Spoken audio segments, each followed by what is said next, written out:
c'est de libérer les gens des systèmes mondiaux.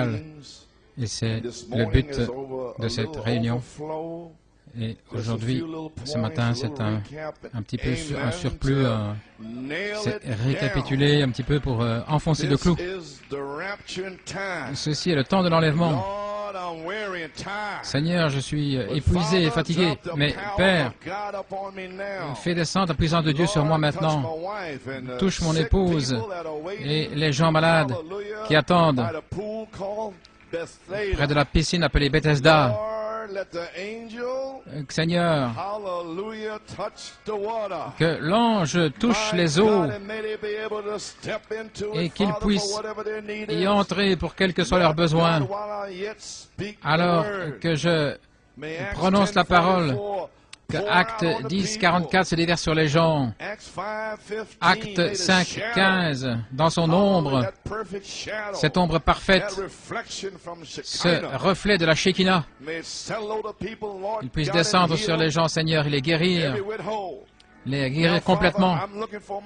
Je m'attends à ma guérison, à ma force.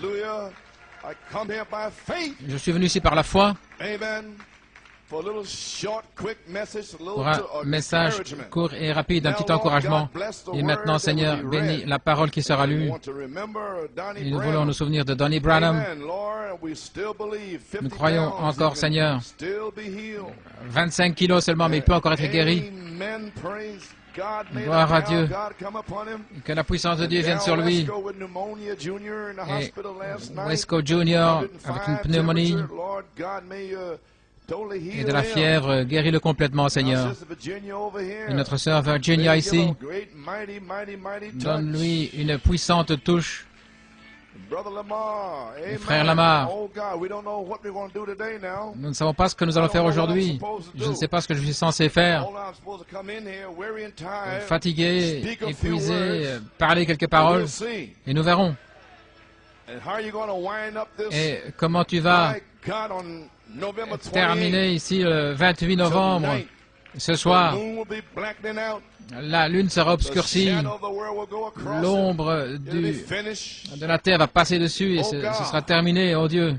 Vois-moi maintenant, vois la parole qui sera lue, bénis-la dans ceux qui entendent, vivifie-la dans leur cœur.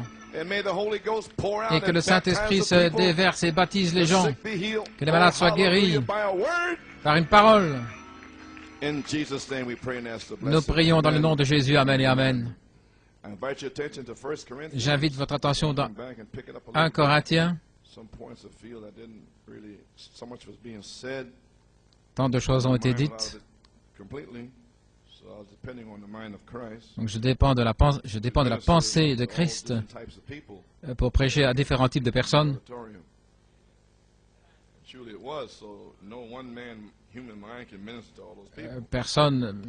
Aucun humain ne peut parler à toutes ces personnes. Certains s'attendent à de l'eau, d'autres à du feu, vous ne savez pas. Certains veulent un déversement, d'autres veulent que le plafond s'ouvre, qu'ils puissent voir les cieux et que des anges avec des lances de feu les enfoncent dans leur cœur et qu'ils soient scellés. Je ne sais pas quels sont les rêves et les fantaisies des gens. Ainsi, je prêche simplement la parole. Ainsi, gloire à Dieu. Pardonnez-moi de ma folie. Je prêche simplement la parole. Je laisserai tout le fantastique pour les autres personnes. OK. 1 Corinthiens 15.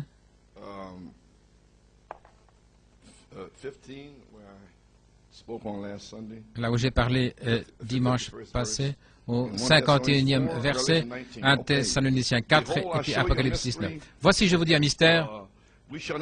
Nous ne nous endormirons pas tous, mais nous serons tous changés en un instant, en un clin d'œil, à la dernière trompette, car la trompette sonnera et les morts en Christ et les morts seront ressuscités incorruptibles et nous serons changés, car il faut que ce corruptible revête l'incorruptibilité et que ce mortel revête l'immortalité. Amen. Nous allons nous en aller, frère. Vous voulez partir avec nous? Viens avec nous. Ça semble une légende pour certaines personnes, mais ça n'est pas le cas. Ainsi dit le Seigneur. 1 Thessaloniciens 4. Car si nous croyons que Jésus mourut et qu'il est ressuscité, de même aussi avec lui, Dieu amènera ceux qui sont endormis par Jésus. Car nous vous disons ceci par la parole du Seigneur, que nous, les vivants, qui demeurons jusqu'à la venue du Seigneur, nous ne devancerons aucunement ceux qui se sont endormis. Car le Seigneur lui-même, avec un cri, avec une voix d'archange, et avec la trompette de Dieu, descendra du ciel, et les morts en Christ ressusciteront premièrement. Puis nous, les vivants qui demeurons, nous serons enlevés ensemble avec eux dans les nuées, à la rencontre du Seigneur dans les airs, et ainsi nous serons toujours avec le Seigneur. Apocalypse 19. Je pense que j'ai laissé quelque chose à la maison. Je me sentais tellement endormi et fatigué. La bande de l'enlèvement. Donc je ne pense pas qu'il y a une brochure dans le bâtiment ici, sur la bande de l'enlèvement. Je l'ai oublié. Je le reprendrai une autre fois. Apocalypse 19, 7. Réjouissons-nous et tressaillons de joie et donnons-lui gloire, car les noces de l'agneau sont venues, et sa femme s'est préparée. Et il lui a été donné d'être vêtu de fin lin, éclatant et pur, car le fin lin, ce sont les justices des saints. Et il me dit, écris, bienheureux ceux qui sont conviés au souper des noces de l'agneau. Et il me dit, ce sont ici les véritables paroles de Dieu. Que le Seigneur ajoute la bénédiction à la lecture de sa parole. Eh bien, gloire à Dieu, pouvez vous asseoir? Tout le monde se sent bien? Je n'ai pas beaucoup de force. Donc, je dois recevoir quelque chose de vous. Je ne serai pas long. Une petite exhortation pour vous garder dans l'enlèvement. Très bien. J'ai un titre. Et sa femme s'est préparée pour entendre la dernière trompette.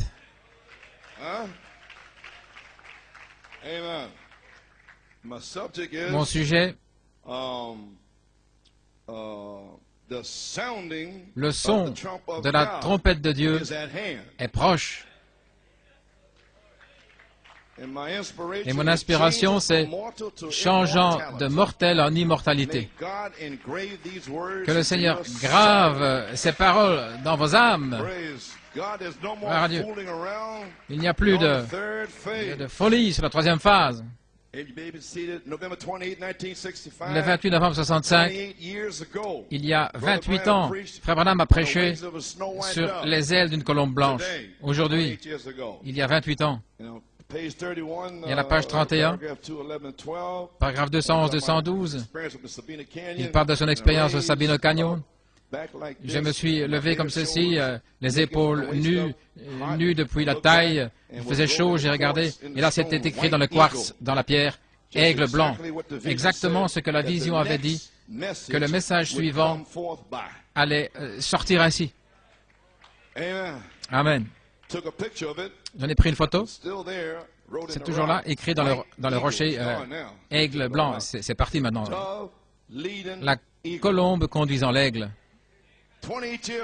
Il y a 28 ans. Est-ce que c'est l'heure maintenant pour que la colombe conduise les aigles? Gloire à Dieu. Et qu'est-ce que c'est la colombe? C'est le guide. Pour amener tout dans votre mémoire, pour vous rappeler toutes choses, pour prendre ce qui est à moi, a-t-il dit, et vous montrer les choses à venir, pour vous révéler les plans de gloire de la parole voix. Je n'ai pas eu l'occasion d'étudier quoi que ce soit, donc j'improvise un petit peu. dans le guide. Le guide. Le Saint-Esprit est-il finalement ici pour les aigles, les emmener de foi en foi? Il nous incombe d'accomplir toute justice. Jeffersonville, en 61, paragraphe 232, le Saint-Esprit est ici, prouvant qu'il est au milieu de nous maintenant. Que la puissance de Dieu, que le témoin du Saint-Esprit entre dans les cœurs des gens, maintenant même, leur donnant une assurance comme Daniel l'avait, comme Noé l'avait,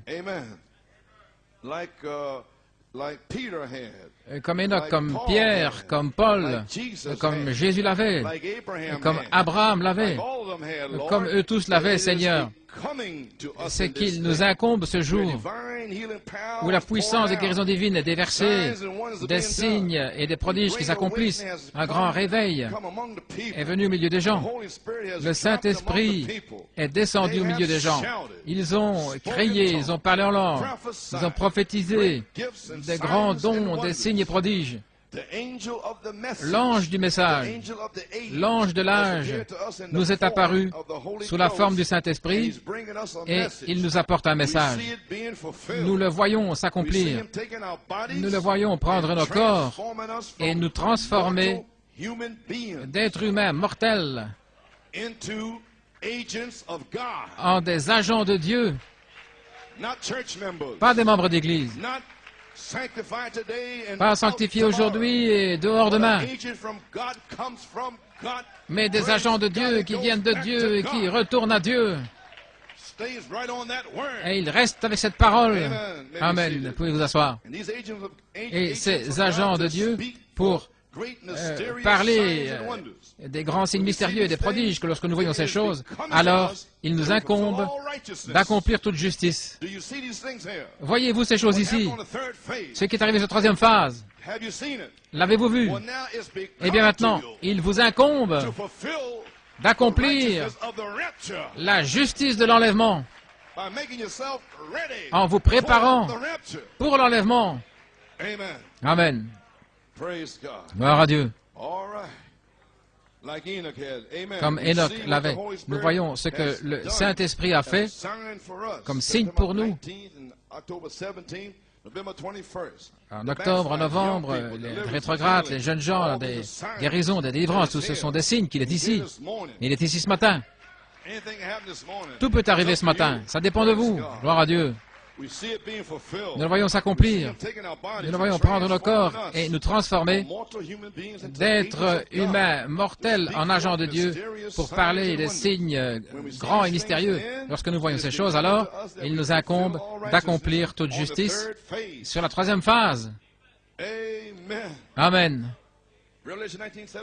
Apocalypse. Réjouissons-nous et donnons-lui gloire, car les noces de l'agneau sont venues et sa femme s'est préparée. Et il lui a été donné d'être vêtue de fin lin éclatant et pur, car le fin lin, ce sont les justices des saints. Et bienheureux ceux qui sont conviés au souper des noces de l'agneau. Trois choses ici sur cette troisième phase numéro 1. Et sa femme, pas l'épouse, pas la fiancée, mais sa femme, elle a une expérience du véritable baptême du Saint-Esprit. Ici même, avant d'aller dans la résurrection, elle devient femme. Gloire à Dieu. Christ, elle a reçu sa semence de la parole de cette tonnerre, semence voix, et elle se tient là. Et maintenant, lui, Christ, le Saint-Esprit, est ici maintenant pour s'unir avec elle. Gloire à Dieu. Elle reçoit une véritable expérience. Alléluia. Trois choses ici, numéro 1. Et sa femme se prépare pour entendre la dernière trompette. Pas simplement prête pour n'importe quoi, mais pour entendre la dernière trompette. Vous avez un but dans la vie. Vous avez quelque chose à faire. Vous avez un appel. Nous rentrons à la maison. Gloire à Dieu, nous allons sortir d'ici. Amen. Numéro 2. Vêtu de fin lin, la justice des saints. Numéro 3, veuillez vous asseoir. Bénis ceux qui sont conviés, qui sont appelés au souper de noces. Et sa femme s'est préparée pour la dernière trompette. Est-ce que vous préparez pour la dernière trompette? Dans l'état présent de mon ministère, paragraphe 121, j'espère qu'il va couronner mon ministère avec ceci, de me laisser prendre les vêtements de la parole et de revêtir son épouse dans les vêtements de la parole et de sa justice. J'espère qu'il va me couronner. Le ministère va prendre le vêtement de la parole, le fin lin, et revêtir l'épouse. Est-ce que c'est correct? Sur la troisième phase, alors, si les vêtements sont prêchés, si le vêtement est prêché, c'est qu'il y a la parole, est-ce que vous allez faire marche arrière? C'est ainsi qu'on peut le dire. Qui peut prendre le vêtement et se préparer? C'est qu'il y a la justice. J'espère qu'il va me couronner individuellement et me laisser me tenir là ce jour-là. Voici l'agneau de Dieu qui ôte le péché du monde. Le vêtement, c'est le baptême du Saint-Esprit, de 2 Pierre, de la foi jusqu'à la charité. C'est le vêtement de noces. C'est l'huile dans la lampe. Donne-moi de l'huile dans ma lampe. Gloire à Dieu. Amen, frère. Amen, frère. Mets de l'huile dans ma lampe, je te prie. Peu importe comment vous voulez le chanter ou le dire, gloire à Dieu, mais qu'il y ait de l'huile dans votre lampe. Gloire à Dieu. Mes amis, nous ne pouvons plus jouer. Les vêtements sont ici. Le livre, Apocalypse 10, 8 à 11, prend le vêtement de la main de l'ange. L'ange se tient ici à la chair. La manifestation du Saint-Esprit est cet ange. Et vous l'avez vu descendre le 19 septembre, vous l'avez vu descendre le 17 octobre, vous l'avez vu le 21 novembre, et le même ange est ici. Alléluia. Gloire à Dieu. Ainsi, ne restez pas là sans rien faire. Allez vers l'ange et demandez le vêtement. Et lorsque vous avez le vêtement, bien, mettez-le sur vous. Quel jour est-ce là? Le 28 novembre, la grande éclipse lunaire. Ce soir, et j'ai un article ici.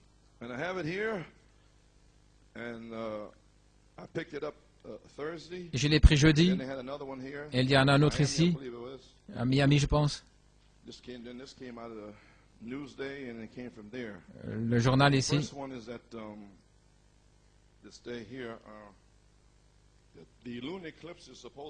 L'éclipse lunaire, censée être ce soir, de l'ouest en est. Et tout le monde est censé le voir jusqu'en Europe. Et à quoi s'attendre? Le soir, à 10 heures, la pleine lune va, la pénombre, et la lune va changer de couleur à 11h40. La lune entre dans le cercle de la Terre appelé l'ombre, et il y a un petit peu de lumière qui apparaît, une petite frange de lumière, alors que l'ombre arrive et que ce sera les ténèbres. Il y a encore un petit peu, une frange de lumière. Gloire à Dieu. C'est vous.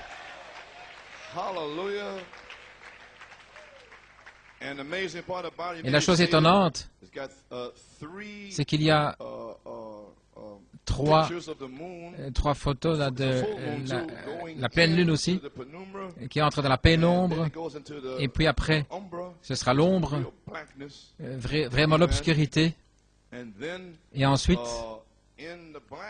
dans cette obscurité, pour une certaine raison, il y a dessiné là trois cercles en petits points, là dans les ténèbres, et alors que ça va sortir, il y en aura encore 3, donc ça va faire 6. À l'intérieur, là, dans l'obscurité, il y a 3 cercles en pointillés. Est-ce que c'est le temps pour cette troisième phase? Là où c'est l'obscurité complète, et il y aura de la lumière au temps du soir. Mon Dieu, vous allez comprendre ce que ça veut dire maintenant. À 11h40, la lune entre là et le côté gauche, un peu de lumière. Entre 1h et 2h du matin, la lune sera complètement dans l'ombre, dans l'obscurité. Et puis elle va émerger ensuite. Et à 3h12, la lune va émerger de la pénombre le matin. Et ensuite, ce qui était vraiment étonnant, c'est qu'aujourd'hui, c'est le 28, et j'ai 2 articles là-dessus. Les Américains pourront se rappeler la première action de grâce dans l'ombre, tout comme les premiers pèlerins l'ont vu après avoir célébré leur premier jour d'action de grâce, Thanksgiving. Le 28 novembre 1621, les pèlerins ont vu la lune s'assombrir et disparaître. Et en 1993, les Américains du Nouveau Monde pourront voir la répétition, la réplique de la première éclipse de lune. Ce sera la première fois en 372 ans où il y a une éclipse lunaire le même jour où les pèlerins l'ont vue. La première fois. Oh, je me demande, est-ce que c'est la dernière fois? La première fois, la dernière fois pour l'Amérique, frère, et tous ces gens qui viennent contre les tonnerres. Mon Dieu, je vais le relire. Ce sera la première fois en 372 ans qu'il y aura une éclipse lunaire le même jour là où les pèlerins l'ont vu. Et la chose étonnante, c'est que cela se passe au même endroit dans le ciel. Je crois, frère, George Todd m'a dit quelque chose, c'est que c'était dans l'œil du taureau. Je ne connais pas grand-chose là-dedans, mais c'est ce qu'il dit, il a entendu à la radio, que c'est cette éclipse dans l'œil du taureau. Vous voyez, ce que les pèlerins ont vu le même jour, le 28 novembre 1621, lors du premier Thanksgiving. Et ils pourront le voir quasiment la même réplique la première fois en 372 ans. Donc, il dit en fait exactement la même chose. Eh bien, Église, nous savons maintenant que c'est quelque chose. Ça, c'est quelque chose.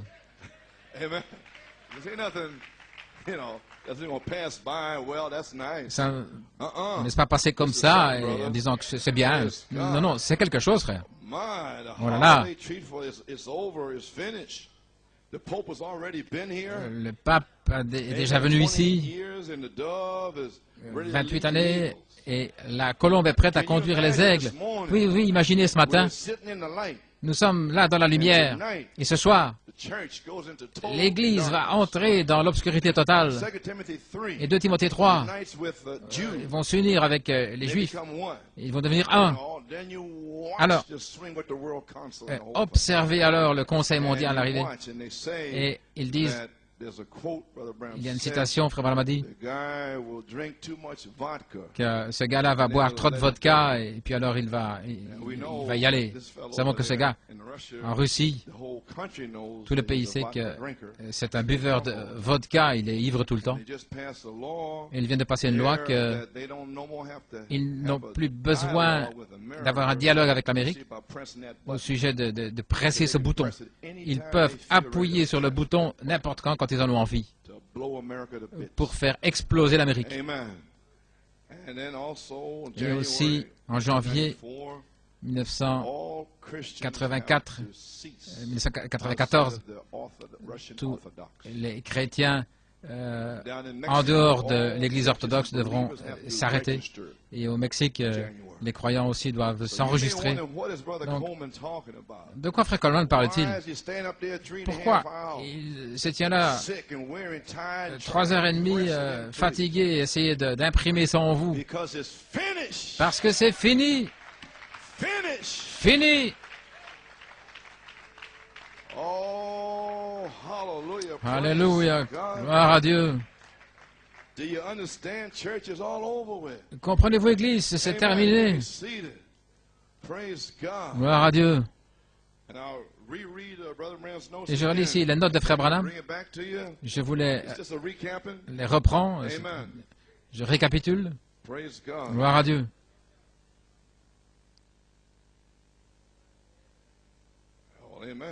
Amen. Frère Coleman, un autre article dit que lorsque la Lune entrera dans l'obscurité totale, la constellation tout près, là, qu'on appelle les 7 étoiles, vont apparaître comme resplendissant de manière plus lumineuse. Toutes sortes de phénomènes. C'est Dieu qui parle dans les cieux. Je voudrais pouvoir dire ce que je dois dire. Je suis tellement fatigué, je n'arrive pas. Mais c'est là, dans le ciel et sur la terre. Et qu'y a-t-il d'autre? 7 étoiles, une frange de lumière, et puis entrer dans l'obscurité. Et là, 3 cercles à l'intérieur. À l'intérieur des ténèbres, 3e phase, 3e pôle. Je vais vous poser une question. Qu'est-ce que vous pensez qui est arrivé à David Thompson? Le 3e pôle. Le tirer là-dehors. C'est d'ici. Qu'est-ce qui est arrivé à son père, là? Le 3e pôle. Il essaie encore de comprendre dans sa pensée comment il est arrivé ici. Mais si vous êtes élu, gloire à Dieu, votre pensée n'a rien à voir là-dedans. C'est là-haut. Si vous avez une semence dans votre cœur, un pôle, une traction, Dieu le déclare dans les cieux. L'Église est finie. Alléluia. Gloire à Dieu. Oh, réveillez-vous, Église. Alléluia.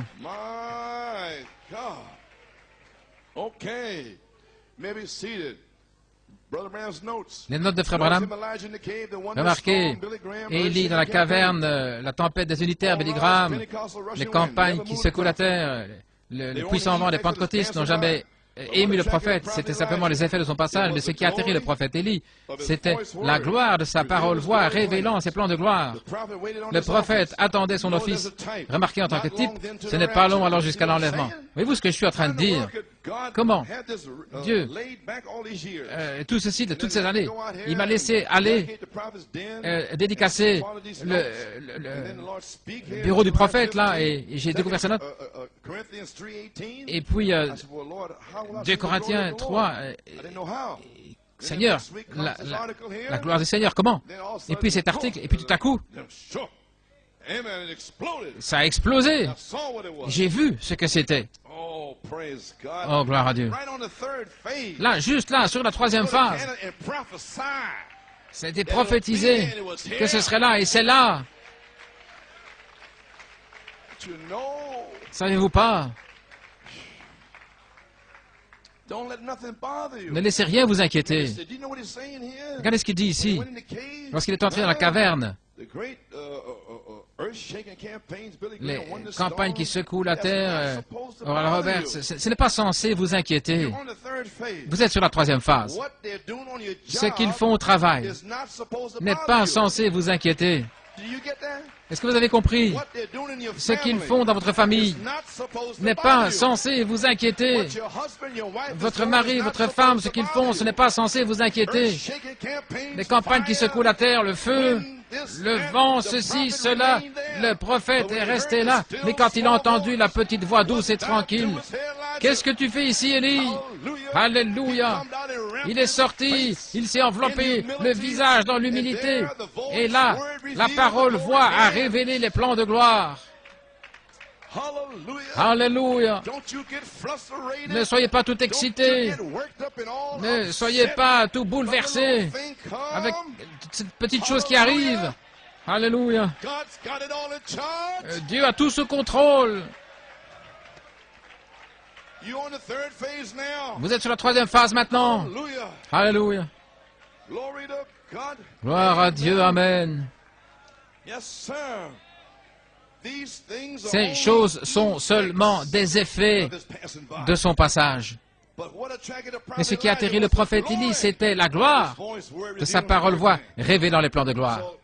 Donc, Dieu laisse toutes sortes de choses arriver pour vous tester.